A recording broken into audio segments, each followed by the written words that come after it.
A world of some kind. Have you ever imagined a world of robots, aliens, gigantic centipedes, and other oversized bugs? Well, let me tell you one thing. It's not, I repeat, not a fun place to live when you're the only human on it. So here's how it started out. It wasn't exactly my decision to live there. I was in the middle of biking to my friend Theo's house when all of a sudden he pops out of a corner and scares me to death. To death, I tell you. Hey, Pete, he said, acting like I didn't just fall off a bike and almost kill myself.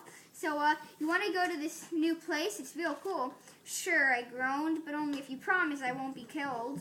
Yeah, he said. Come on. When we got there, all I saw was a huge sort of like, well, kind of like, but not like. Oh, I got it. It's a space shuttle ship. Cutest black thing from space. Can you open Sadie, Sadie, we're doing a book reading time right now. Can I open this? Not in here. Shh. Wow, I exclaimed. Let's sell it, make money off it, and live the remainder of our lives on the islands off the east coast. That's not exactly what I was thinking, Sadie, Theo said. Outside. Well, what else could you be thinking? I asked out of Hold on, complete Sophie. Put that on. curiosity. Hey, you. Can you open them? It's May. I don't even know anymore. Now I'm confused. Go outside. Sophie and I are having a moment together. Sadie, yes, you can open them. Yes, you can. Yeah. Outside. You know, he said, dragging me Good. closer and closer to that thing. Then, all of a sudden, he pushed me into it and yelled, "Have a nice time in outer space." Oh no, I sighed. Why would Theo, we're talking Theo here, do this to me?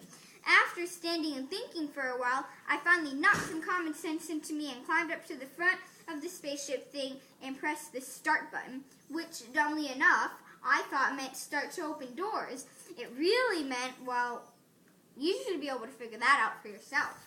Now I'm really freaking out. Ah! I yelled in panic. Help me, save me, don't let me die, I'm too good. I've never said a lie in my life. Well, except for that time when I said I'd give my candy away, but really ate it. Anyways, I take back everything. I finally stopped and sat down. All of a sudden, 5, 4, 3, 2, 1. Blast off! I shouted just like they do in movies. Now there was rumbling, big rumbling. I started to shake and scoot everywhere. Sophie, you are so beautiful. I shaked all the way to the window. Earth! I shivered, but not coldly. It's way down there. Now I started to shake even more. Next thing I knew, I was all over the place. It wasn't a good idea not to put on my seatbelt, but this is kind of fun. I shook that everywhere. I now was in outer space. Black was all I saw. I am now kind of fascinated in outer space. Are you serious? This can't be happening. I bet you Theo will never have a time like this, I exclaimed, not yet getting the negative part about being trapped in outer space. After just getting to examine outer space, I tried to figure out how to get back to Earth.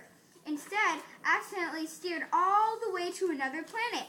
On my way, I was passing space junk, meteors, asteroids, and faraway stars. I was at least going 1,000 miles per hour. After all that, I saw a planet. Yes!